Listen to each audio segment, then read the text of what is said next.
오늘 이 시간에도 주의 말씀을 나눌 때에 주님께서 우리에게 은혜 주시리라 믿습니다. 저는 계속해서 여러분과 함께 주일날 신랑 예수님이라고 했을 때는 하나님, 성령 안입니다. 하나님을 말하는 거죠. 그분이 우리에게 신랑으로 오신다는 거예요. 계속해서 말씀드립니다. 하나님은 사람이 아니기 때문에 결혼도 하지 않으시고 신랑이 아니에요. 그러나 우리가 이 땅에서 남녀가 신랑 신부가 결혼해서 수십 년을 살기 때문에 아내가 남편을 봤을 때의 그 모습을 통해서 하나님을 발견하는 거지요. 그랬을 때 교회를 신부처럼 설명하고 있다는 거예요. 그러다 보니까 구약에도 그렇고 신약에도 많은 역사와 경험과 어떤 일들이 있는데 성경은 다는 아니지만 상당히 많은 부분들을 여자에 대해서 적고 있다는 거예요. 분명히 남자도 거기에 일했습니다. 믿음의 사람들 중에 남자도 많이 있죠. 그러나 또 특이하게 특별한 여자들에 대한 이야기를 아주 세밀히 적고 있음을 보게 되어집니다. 오늘 읽은 이 본문의 말씀도 예외가 아니죠. 이스라엘 백성이 하나님의 약속의 땅을 점령하고 하나님의 나라를 만들어가는 것은 하나님의 뜻이었습니다. 그곳이 바로 가나안이지요. 문제는 엄청난 여리고성이 가나안 입구에 버티고 있습니다. 하나님은 이런 여리고성을 이스라엘 백성들에게 돌게 함으로써 무너지는 기적을 베풀어 주셨습니다. 정말로 드라마 같은 이야기지요. 이런 역사가 일어나기 전에 여호수아는 정탐꾼 2명을 가나안에 보내 모든 상황을 알아오라고 합니다. 하지만 금방 정탐꾼의 정체는 발각되었고요. 이 정탐꾼을 도와준 기생 라합이라고 하는 여자로 말미암아 구사일생으로 살게 됩니다. 그것이 오늘 내용입니다. 그럴 수밖에 없죠. 왜냐하면 지금 여리고성 앞에 이스라엘 백성들이 남자만 60만 명이 진을 쳐고 있으니까 그 가나안에 사는 사람들은 성문을 닫고 이들이 분명히 우리에게로 들어오고자 함인데, 그러니 당연히 모든 상황을 세밀히 살피고 있음을 짐작할 수 있습니다. 그 가나안은 그때의 한 나라의 왕이 모든 지역을 통치한 것이 아니라 소수적으로 여러 왕들이 연합체를 이루어서 나라를 형성해 가고 있었습니다. 오늘 여기에 등장되는 라합, 저는 계속해서 교회를 말씀하고 있다고 봅니다. 분명히 라합이라고 하는 역사적인 인물이었으면 틀림이 없지만 이 라합을 통해서, 라합의 모든 것을 통해서 여러분과 저라고 생각되어지면 되고 또한 교회라고 생각되어지면 돼요. 주님이 이 땅에 반드시 다시 오시는데 마지막 때의 교회가 어떻게 해야 되느냐는 것을 오늘 기생 라합을 통해서 우리는 볼 수 있습니다. 라합은 넓다라는 이름의 뜻을 가지고 있어요. 그녀의 이름의 뜻대로 그녀는 정말로 넓은 여자가 되었어요. 교회는 넓어져야 되겠지요. 온 세상의 열방과 민족을 구원하는 그리스도의 어머니가 되었습니다. 어떻게 이런 역사가 라합에게 일어났습니까? 물론 기생 라합이라고 하는 개인에게 엄청난 축복이 임했지만 우리는 바로 교회라고 하는 사실로 받아들이고 교회가 하나님의 엄청난 복을 마지막 때에 받는구나라고 적용해야 될 줄 믿습니다. 그렇다면은 이 라합에 대해서 우리가 이제 오늘 말씀대로 제가 주보에 이미 교재를 만들어 놓았기 때문에 여러분들 그 순서대로 보시면 되겠습니다.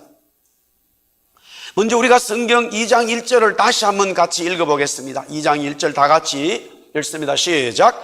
눈의 아들 여호수아가 시딤에서 2사람을 정탐꾼으로 보내며 이르되 가서 그 땅과 여리고를 엿보라 하며 그들이 가서 라합이라 하는 기생의 집에 들어가 거기서 유숙하더니. 라합은 가나안 여자지요. 당연합니다. 지금 가나안 여리고성에 정탐꾼이 들어갔기 때문이지요. 이방 여자입니다. 지금도 유대인들은 이방 사람들은 구원받을 수 없다고 끊임없이 고집을 피우고 있어요. 젠타일이라는 말을 쓰죠. 이방인은 개라는 거죠. 지금 여리고성은 무너져야 되는 그 땅인데 여기에 라합 집에 정탐꾼 이스라엘 사람이 유숙하게 되어졌다. 그뿐만이 아니지요. 이 여자는 몸을 파는 기생입니다. 기생이라고 성경은 끊임없이 그 닉네임을 붙이고 있어요. 제발 좀 이렇게 세월이 지나면 그것을 빼주면 얼마나 좋겠습니까? 히브리서 11장 31절에 보면 그렇게 말합니다. 믿음으로 기생 라합은 정탐꾼을 평안히 영접하였으므로 순종하지 아니한 자와 함께 멸망하지 아니하였다. 믿음의 사람, 영접하다 평안하다, 순종함으로써 생명의 역사를 이루었다. 너무나 좋은 말인데 거기에 라합이라고 하는 앞에 기생이라는 말을 삭제하지 않았어요. 히브리서가 기록된 신약시대인데 신약시대가 되어서도 라합을 대해서 기생이라는 말을 끊임없이 고집하고 있는 거예요. 너무나 그 이름은 기생이라는 말은 듣고 싶지 않는 거예요. 종종 사람들은 과거에 좋지 못한 것들을 기억하는 사람들이 있으면 안 만나려고 그러는 거지요.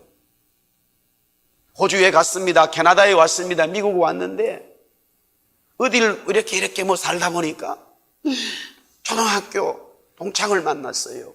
둘이 만났을 때는 누구의 해결 하면 알아보았겠지만 주위에 사람들이 있는데 여기에 먼저 살았던 그러는데 그 사람이 누구지? 이러는 거예요.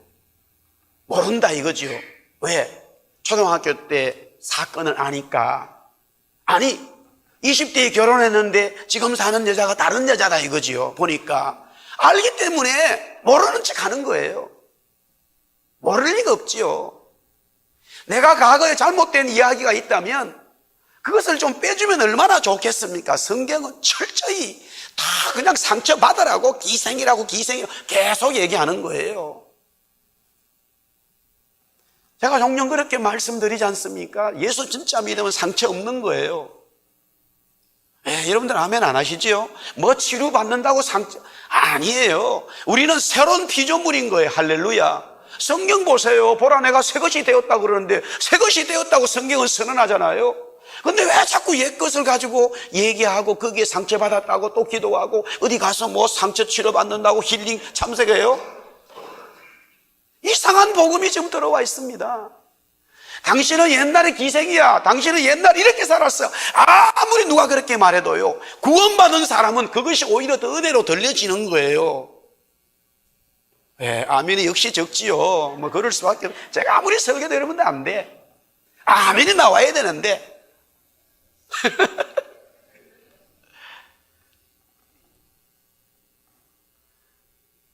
가끔씩 자주는 아닙니다만은 전화할 때나 아니면은 또 고향에 가면은 만났던 분들이야 그렇지만은 너무나 정말로 오래간만에 만난 어른들 보면은 딱 그렇게 말해요. 술주전뱅이 새빵 살았던 장현철이냐? 꼭 옛날의 과거를 끄집어내요. 그 얘기할 게 없잖아요. 너무나 듣기도 싫고 그때 초등학교 때 중학교 때 너무나 가난하고 그 생활은 정말로 벗어나고파 이런 거 있잖아요. 근데 성경은 계속해서 장현철이 너는 그런 자의 아들이었어. 그런 자였잖아. 그거를 끊임없이 말하고 있어요. 그때마다 하나님 감사해요. 하나님 감사합니다. 찬송합니다. 눈물이 나야 되는 거예요. 라합은 믿음의 사람이고 라합은 그 믿음으로 말미암아 하나님 앞에 구원을 받았다는데 끊임없이 성경은 기생이라는 말을 삭제하지 않아요. 여러분들 구원 받았습니까? 야고보서 2장 25절 말씀 보세요. 또 우리가 같이 한번 읽어보겠습니다. 시작. 또 이와 같이 기생 라합이 사자들을 접대하여 다른 길로 나가게 할 때에 행함으로 어렵다 하심을 받은 것이 아니에요. 구원받았다는 거예요. 어려운 사람 됐다는 거예요. 그런데 그 앞에 기생이라는 말을 prostitute, 몸 파는 여자라는 거예요. 그거를 야고보도 적고 있습니다.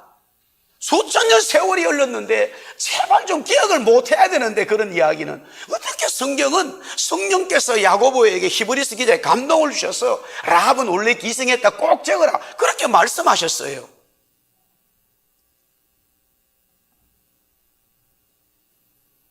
구원의 은혜를 받을 수 없는 자가 구원받았다는 것을 말씀하고 있는 거죠. 이 세상의 모든 교회 성도가 되었다고 하지만 우리는 원래 구원받을 수 없는 거예요. 성경이 왜 그런 얘기를 자꾸 하고 있냐면은 너희들은 구원받을 수 없다는 거예요. 구원의 반열에 오를 수 없다는 거예요. 나와 함께 구원의 이야기를 할 수 없다는 거예요. 하나님께서 신랑과 신부가 될 수 없다는 거예요. 만나서 식사할 수 없고 교제할 수 없다는 거예요.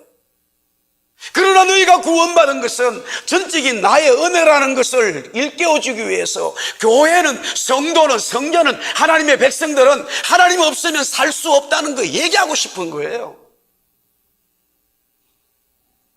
할렐루야. 마태복음 1장 5절에서 6절 보십시다. 살몬은 라합에게서 보아스를 낳고, 보아스는 루sek에서 오벳을 낳고, 오벳은 이새를 낳고, 이새는 다윗 왕을 낳았다. 예수님의 족보의 이야기죠.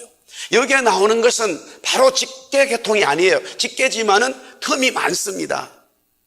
왜냐하면 여리고성이 점령되어질 때 이후에, 여리고성이 점령한 이후에 사사시대가 300년 이상 지속되어집니다. 그 모든 역사를 다 빼버리고 중요한 사람, 그러니까 뭐 몇 대 몇 대 그냥 이렇게 적어 놓은 거지요.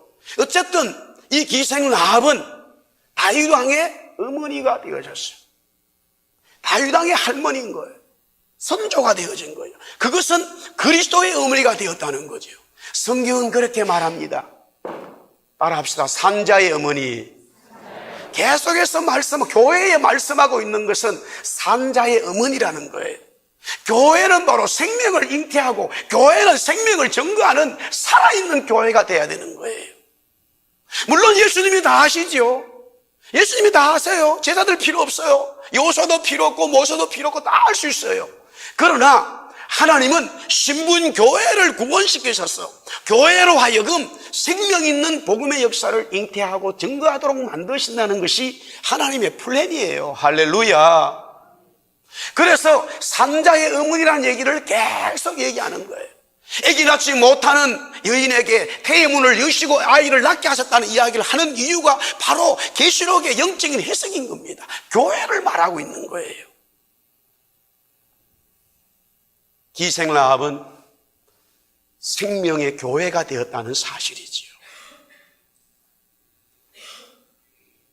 출신이 그렇지만은 전혀 문제가 되지 않아요. 전혀 문제가 되지 않아요. 하나님 나라에는 출신과 성분과 신분이 모든 것이 문제되지 않아요. 하나님은 원래 그런 것으로 영향을 받으시는 분이 아니기 때문에 사람들은 출신과 성분과 신분에 따라서 영향을 받아요. 백두혈통이 돼야 되는 거지요. 그렇지 않으면 안 된다 이거야. 그런 하나님은 그런데 영향을 받지 않으시는 분이에요. 우리는 너무나 이 땅에 살아가면서 정말로 하나님이 원하시는 교회로 간다면은 그런 부분들이 자유함이 일어나야 돼요. 내가 거기에 묶여있다면 교회의 산자의 어머니로 되기가 어려워요. 하나님께서 말씀하시는 살아계신 하나님의 역사는 신부 교회는 자유하라는 거예요. 자유하라는 거예요. 거기에 얽매이면 얽매일수록 생명의 역사는 일어나지를 못하는 거예요. 마귀의 것이니까, 마귀가 좋아하니까. 교회는 누구나 와서 누구든지 은혜받고 구원받고 하나님의 역사를 이루어가야 될, 교회는 생명 있는 살아있는 성도의 모임으로 바꾸어 가야 되는 거예요.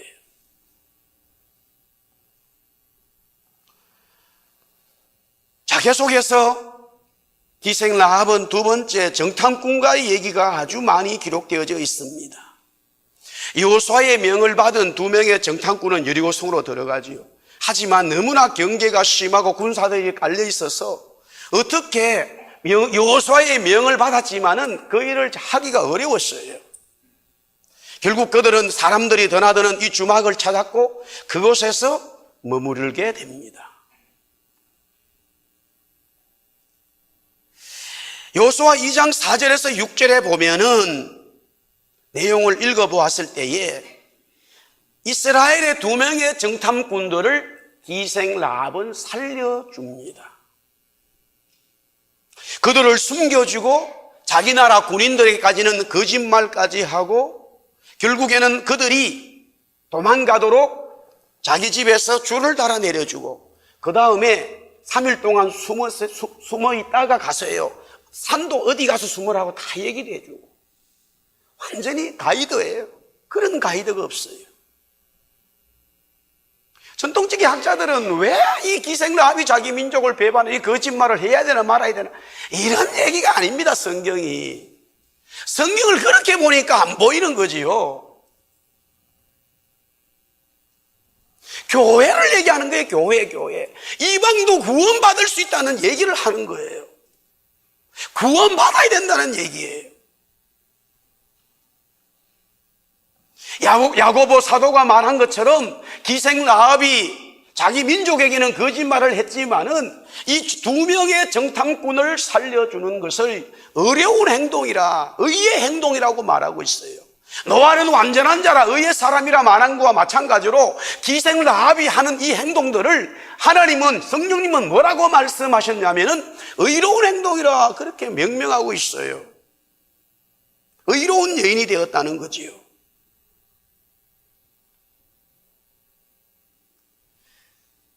우리의 관점 성도는 이미 기생 라합은 여리고에 살아가는 가난한 이방 여자이지만 그는 하나님의 성도 교회였습니다. 교회가 살아가는 삶의 스타일을 말하는 거예요. 교회 성도는 이 세상에 속해 있지만 하나님의 법에 움직이는 거예요. 세상의 왕에 물론 법을 지켜야 되지만 하나님의 나라가 역사하고 하나님의 법이 움직일 때는 하나님의 법에 반응하는 거예요. 세 번째는 이 기생 라합의 고백이 나옵니다. 신앙의 고백이죠. 신앙의 고백. 우리 9절에서부터 11절은 같이 한번 읽어보겠습니다. 너무나 중요한 고백입니다. 시작. 말하되 여호와께서 이 땅을 너희에게 주신 줄을 내가 아노라. 우리가 너희를 심히 두려워하고 이 땅 주민들이 다 너희 앞에서 간담이 녹나니 이는 너희가 애굽에서 나올 때에 여호와께서 너희 앞에서 홍해물을 마르게 하신 일과 너희가 요단 저쪽에 있는 아모리 사람의 두 왕 시온과 옥에게 행한 일 곧 그들을 전멸시킨 일을 우리가 들었음이라. 우리가 듣자 곧 마음이 녹았고 너희로 말미암아 사람이 정신을 잃었나니 너희의 하나님 여호와는 위로는 하늘에서도 아래로서 땅에서도 하나님이시니라. 가나안 땅을 하나님께서 이스라엘 백성들에게 주셨다. 지금 라합이 그렇게 말합니다. 자기가 지금 가나안 땅에 살고 있는 여자인데 이스라엘 백성들이 이 땅의 주인이 된다? 이스라엘 백성의 여인이 말하는 거에 이해되지만 가나안 여인이 말하는 건 이해되지 않아요. 이미 무엇을 말하고 있냐면 기생 라합은 한번 따라하겠습니다. 하나님의 비전에 동참하고 있다. 하나님의 비전에 동참하고 있어요. 하나님의 비전에 동참하고 있는 거예요.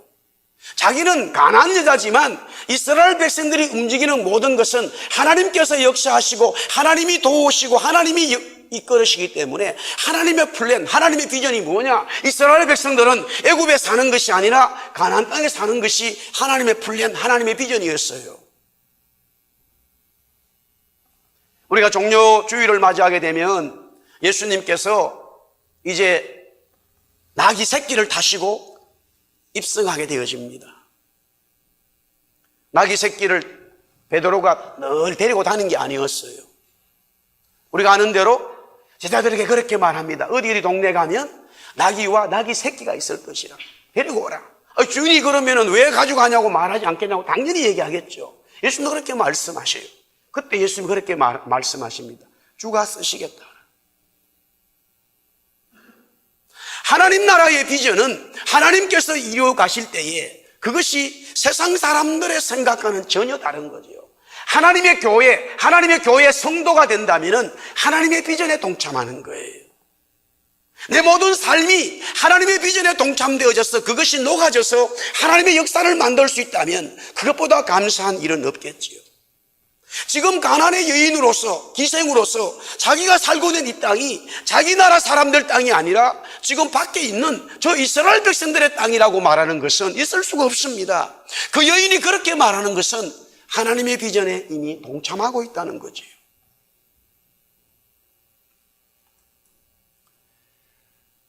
그리고 홍해물을 갈라 마르게 하고 주위의 나라들을 전멸시킨 것을 자기 백성은 들었는데 가나안 백성들은 두려워 떨고 있다는 거예요. 그렇지만은 기생 라합은 똑같은 사건을 믿음으로 받아들여서 이스라엘 백성들의 40년을 기다렸어요. 홍해가 갈라진 것은 40년 전 일입니다. 40년 전 일이에요. 어제 있었던 일이 아니에요. 40년 전에 있었던 홍해 갈라진 것을 기생 라합은 그 이야기를 듣고 계속해서 기다리고 있는 거예요. 하나님이 주시는, 성령이 주시는 믿음의 소유자가 되었다는 거지요. 하나님을 제대로 알았기 때문에 일어난 일입니다. 그는 이스라엘 백성들이 홍해를 건널 때 그게 어제 오늘 일이 아니라 40년 전에, 우리가 아는 대로 40년 전에 일어났지요. 그래서 바로 홍해를 건너가지고 한 달 만에 얼마 되지 않아서 여리고 성 앞에 왔었습니다. 이스라엘 백성들이. 그러나 그때는 12명의 정탐꾼이 가고 결국에는 실패하고 하나님께서는 그때부터 40년을 돌게 했어요. 다시 이들이 40년 뒤에 나타난 거예요. 그러나 이 기생 라합은 그 40년 전에 있었던 그 이야기를 들으면서 이미 그는 하나님의 사람으로 거듭난다는 거지요. 믿음의 소유자가 되었다는 말입니다. 어떻게 그가 그렇게 믿음의 소유자로 갈 수 있었느냐? 중요한 신앙의 고백은 바로 상천하지 하나님이에요. 하늘과 땅에서의 하나님이라는 거지요. 가나안 사람들은 너무나 많은 신들을 섬겼어요. 그러하기에 하나님께서 이스라엘 백성들에게 행한 기적을 들었음에도 대부분의 사람들은 두려워하지 믿지 않는 이유는 그 하나님은 이스라엘의 하나님이지 가나안의 하나님은 아니라는 거지요. 그러나 라합은 상천하지 하늘과 땅의 하나님이라고 고백하는 것은 그 하나님, 지금 이스라엘 백성들이 믿고 따르는 하나님, 자기가 깨달은 하나님은 동일하게 이스라엘의 하나님도 되지만은 가나안의 하나님도 된다는 사실을 고백하고 있어요. 할렐루야. 놀라운 고백입니다. 우리가 복음을 전하다 보면 여러 가지로 막히는 현상이 있는데 그 중에 하나가 너가 믿는 하나님이지 내가 믿는 하나님은 될 수 없다는 거예요. 이게 어떤 사람이 종교에 심취가 돼 있다 하더라도 돼 있는 사람만 그런 게 아니라 그렇지 않은 사람이라도 전혀 하나님을 믿지 않는 사람이라도 복음을 전하면 당신은 예수님을 믿어, 하나님 믿어. 나는 아니야. 나는 그 하나님을 믿을 수가 없어. 멀리 갈 것도 없어요. 아직 저희 형님들도 마찬가지인데. 이제는 제가 목사가 되니까 내 주먹을 믿어라 그 소리는 안 해. 신학교 가니까 이놈아 내 주먹을 믿어라 이놈아. 우리 큰형님이 하는 얘기가 그거예요. 닉네임이라. 내 주먹을 믿어 이놈아. 어떡하겠어요? 형님 제 주먹 믿겠습니다. 뭐 이렇게 말해야지 뭐 어떡하겠어. 안 믿어요. 안 믿어. 안 믿는 사람한테가 전도해도 믿는데 형 안 믿는다니까요.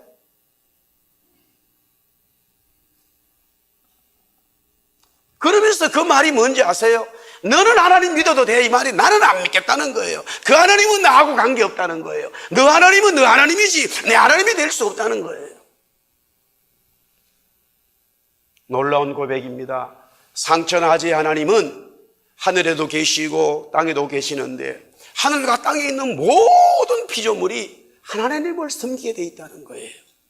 그것을 기생 라합은 고백하고 있어요. 할렐루야. 놀라운 고백입니다. 그 다음에 네 번째로 기생 라합과 관계되는 이 교회와 관계되는 겁니다. 여호수아 2장 12절, 18절, 21절에 공통적으로 나타나는 것이 붉은 줄입니다. 붉은 줄은 여리고 성이 무너지면서 패망할 때 유일하게 살 수 있는 생명줄이 되었습니다. 기생 라합이 줄을 따라 2명의 이스라엘 정탐꾼을 살려줌으로써 정탐꾼들은 붉은 줄을 기생 라합의 집 성문에 달아놓으라고 말했습니다. 구원의 정표로 사용하겠다는 거지요. 우리는 여기서 생각해 볼 것이 있습니다. 여리고성이 돌 위에 돌이 남지 않을 정도로 무너져 버렸는데 어찌 기생 라합의 집만 무너지지 않을 수 있겠습니까? 여호수아 2장 15절에 보니까 기생 라합의 집은 성문 위에 있다고 말하고 있습니다. 그녀의 집이 무너지지 않을 수 없지요. 그러나 붉은 줄을 내려놓음으로써 그녀 집은 무너지지 않았어요. 그녀 집에 있는 모든 사람들이 살았다는 말이지요. 붉은 줄은 구원의 줄이었습니다. 바로 그리스도를 말씀하고 있지요. 이 세상이 아무리 망하고 이 세상이 아무리 악해에 간다 하더라도 붉은 줄을 내리고 있는 교회는 망하지 않습니다. 믿으시기 바랍니다. 세상 사람들이 뭐라고 말해도 붉은 줄만 내리고 있다면 정말로 그 교회의 성도의 마음의 가정에 하나님의 그리스도가 영접해 있고 주인으로만 있다면 그 교회는 망하지 않습니다. 세상 사람들이 교회를 망한다 말하지만 그것은 세상 사람들이 말하는 거고, 우리가 정말로 교회의 붉은 줄 그리스도가 주인으로 계시면 그 교회는 망하지 않는 거예요. 세상이 다 망해도 예수님이 이 땅에 오셔서 심판하실 그날에도 우리는 오히려 잔치에 참여할 수 있는 하나님의 교회의 성도가 된다는 사실이지요. 주인인 그리스도가 역사하기 때문입니다. 자, 그리고 다섯 번째, 이웃 사랑에 대한 복음을 말하고 있습니다. 기생 라합은 자신만 구원받고자 함이 아니었어요. 가족과 그의 가족들에게 관계된 모든 사람들이 구원을 받을 수 있도록 말하고 있습니다. 2장 12절과 13절에 보니까 그러므로 이제 청하노니 내가 너희를 선대하였은즉 너희도 내 아버지의 집을 선대하도록 여호와께 맹세하고 정표를 달라고 말하면서요, 나의 부모와 나의 남녀 형제와 그들에게 속한 모든 사람을 살려달라고 말하고 있습니다. 가족들뿐만이 아니라 그 가족들과 함께한 사람들을 다 구원의 역사를 이루어 달라는 거예요. 교회는 아무리 세상이 망한다 할지라도요, 그래 세상이 망해 세상이 망해서 이렇게 악하다고 해도 정말로 교회가 그리스도를 중심으로 붉은 줄을 내리고 있다면 망하지 않고요, 그 은혜가 있는 교회는 한 생명이라도 더 살리겠다고 이웃을 보게 돼 있어요. 할렐루야. 내 속에 생명이 있으면 한 생명이라도 살리고자 하는 마음이 있습니다. 문제는 교회에 그리스도의 붉은 피가 주인으로 내려져 있느냐는 문제예요. 그거 사라져버리면 남들이 보았을 때 엄청난 교회가 크다 그러도요, 교회는 생명이 없는 거예요. 교회는 숫자를 말하는 게 아니라 그리스도 주님이 그 속에 계시냐를 보고 말하는 거지요. 교회에 그리스도가 주님으로 계시면 교회는 나도 구원받지만은 내가 자신이 구원받는 확신이 있지만 이웃에 대한 구원의 사랑을 반드시 전가하게 되어져 있습니다. 사실 교회가 선교하자 그 말하면 안 되는 거예요. 따라합시다. 복음 증거는 자동 발생적이다. 결혼했는데 아이를 안 놓겠다, 그러니까 자꾸 부모가 아이를 낳으라고 말하잖아요. 요새 이상한 시대가 됐어요. 옛날에 결혼하면 아이를 하나가 집안에 행복이 오도록 다 만들었어. 애 놓으면은 시간 없다 그러고 뭐 일 못한다, 안 노는 거야. 그러니까 시어머니가 얘야 너 언제 애 가지려고 그러냐 이렇게 나오는 거예요. 결혼하면 애 놓으세요. 교회는 예수님 만나면 복음 생산하게 돼 있다니까요. 이미 그것을 말한다는 자체가 이미 문제가 있는 거예요. 우리 교회 복음 전하자, 여러분들이나 저나 복음에 대해서 관심이 없었다는 거예요. 그 말은 뭔지 아세요? 두 가지 이유가 있어요. 첫째는 내가 구원받은 것에 대해서 별로 생각하지 않아요, 평상시에. 이게요, 잘못되면 조금 더 나가면 정말로 붉은 줄이 내 몸에 영에 내려져 있느냐를 봐야 돼요. 온 세상이 구원받을 수밖에 없는데 내가 복음을 전함으로써 그들이 받아들이지 않는 것은 그들의 문제지만 구원받은 내가 복음을 전하지 않는 것은 구원 안 받은 거예요. 성령의 역사를 보세요. 노아가 하나님 앞에 배를 지으라고 명령만 혼자 아무도 얘기하냐고. 야야, 우리 일급 비밀이다. 절대 얘기하지 마라. 세상은 망한다. 저놈의 새끼들 돌아오면 안 돼. 이래가지고 한 게 아니에요. 다 구원받으라고 매일 얘기했다니까요. 사람들이 안 받은 거예요. 자녀들에게도 항상 복음을 전하라고 말한 거예요. 본인들이 동네 사람들이 안 받아들인 거죠.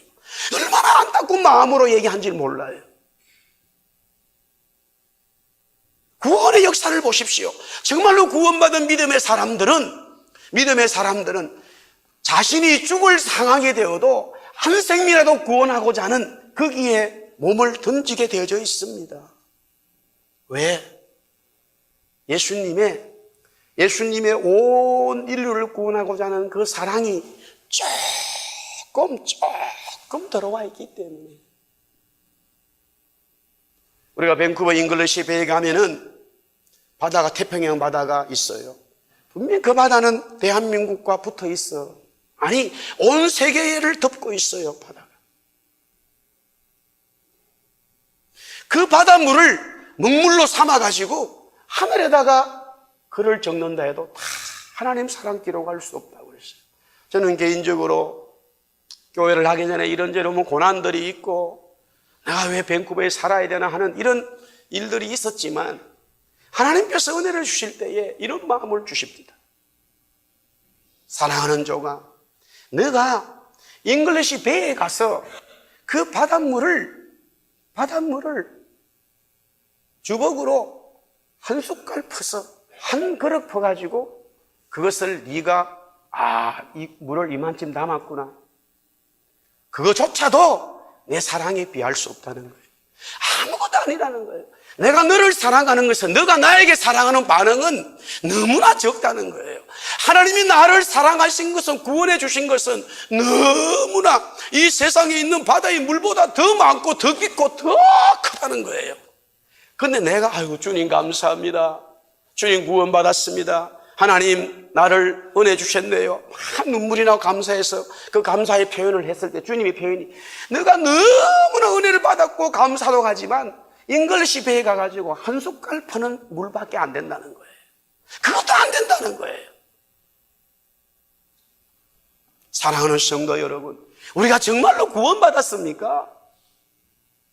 구원받았다면은 민족에 관계없이 자꾸 구원을 얘기하게 돼 있어요. 할렐루야.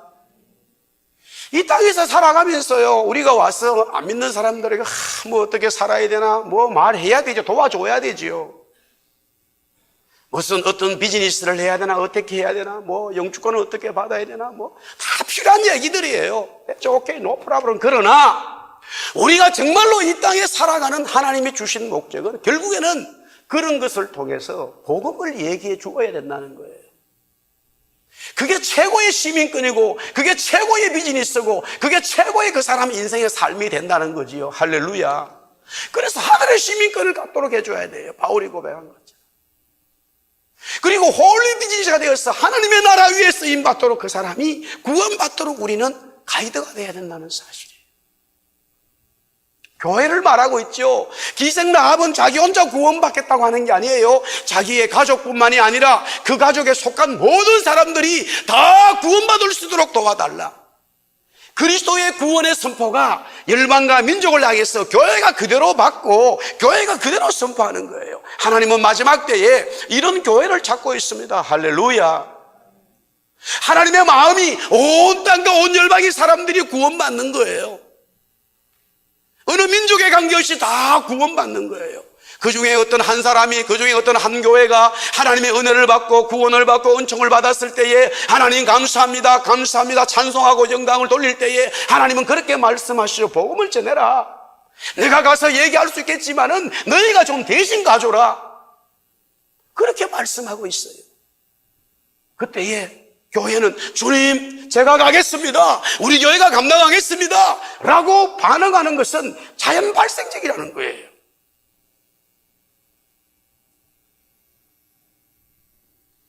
그러나 교회를 가만히 보면은 정말로 선교한다는 얘기, 복음 전한다는 얘기는 많이 하지만 실제 내용이 없어요.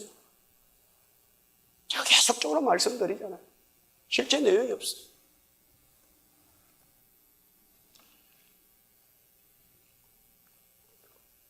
우리 교회는 내용이 없어요. 우리 교회도 따라합시다. 내용이 있는 척하고 있다.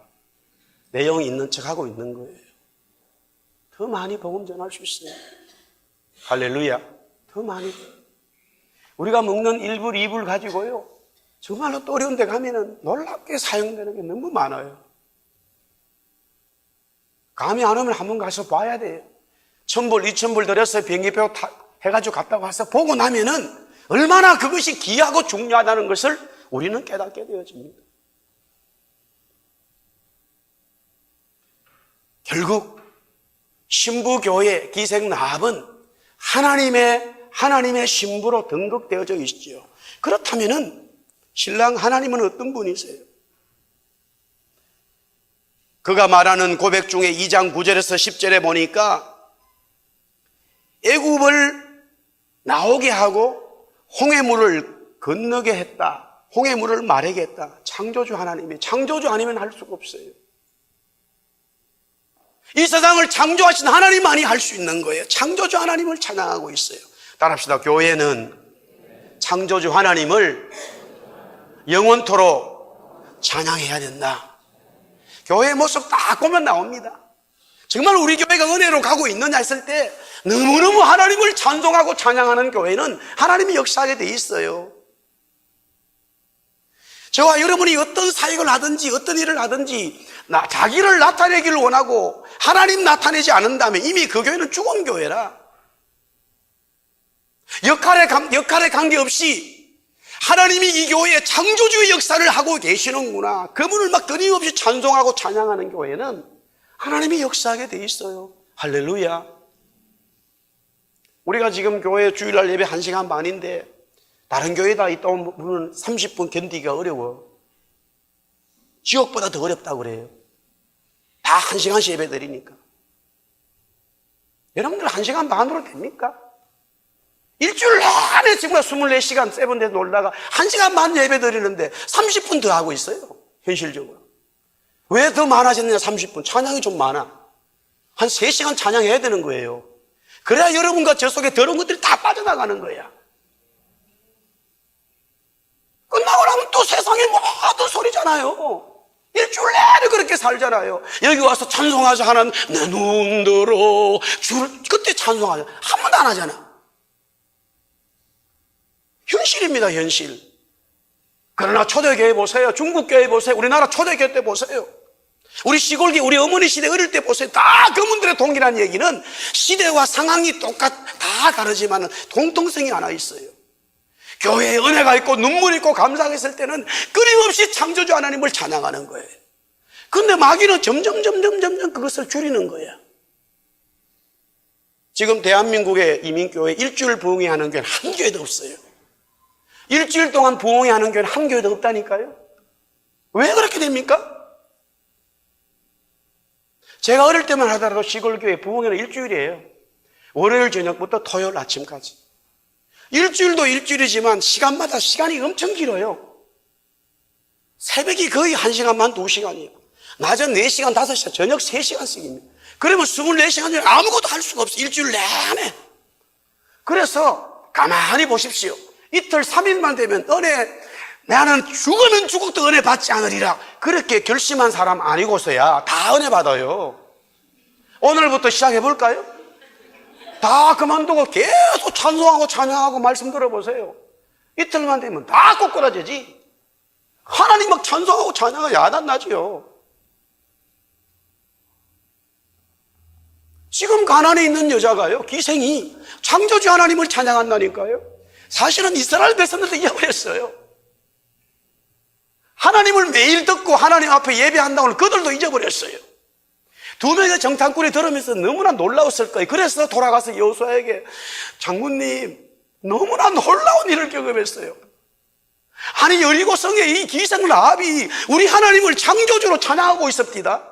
하나님께서 그 사람을 갖다 두고 우리를 만나게 합니다. 하나님은 정말로 놀라우신 분이에요. 그렇게 고백하지 않을 수 없어. 그 보고를 하지 않습니까? 계속해서 하나님은 상천하지 하나님이죠. 제가 말씀을 드렸어요. 이색 라합은 여리고성에 살기 때문에 가나안 사람들은 많은 신들을 섬깁니다. 그건 이스라엘의 하나님이라고 생각한 거예요. 하나님은 우리 모두에게 은혜 주시는 분이에요. 할렐루야. 자, 그리고 여호수아 2장 14절 말씀을 한번 보겠습니다. 2장 14절. 다 같이 읽어볼까요? 시작. 그 사람들이 그에게 이르되 네가 우리의 일을 누설하지 아니하면 우리의 목숨으로 너희를 대신할 것이요 여호와께서 우리에게 이 땅을 주실 때에는 인자하고 진실하게 너를 따라합시다. 신랑 하나님은 인자하신 분이요 진실하신 분이다. 할렐루야. 이 말씀이 여러분의 은혜가 되기를 바랍니다. 제가 무엇을 더 설명을 하겠습니까? 하나님은 사랑이 많으셔요. 진실하신 분이에요.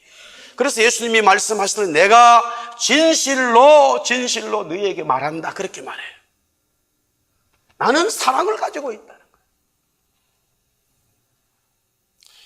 그리고 마지막에 결국 이 하나님은 오늘 이 본문을 통해서 구원자 하나님을 보게 되어집니다. 구원자 하나님을 보게 되어져요. 하나님은 저와 여러분을 구원하여 주셨습니다. 할렐루야. 모든 민족을 구원하여 주셨어요.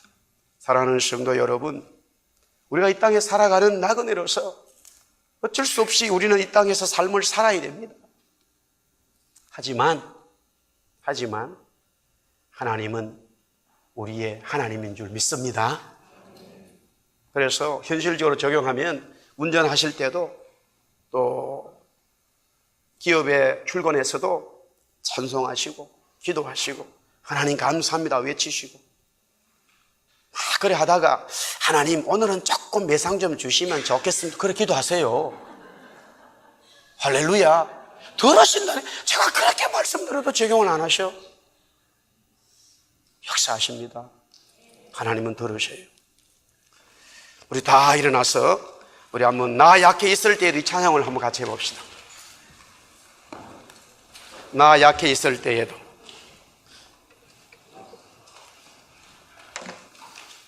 (84번) 우리 한번 앞사람 옆사람 인사하겠습니다. 하나님이 당신과 함께 합니다. 한번 인사하세요.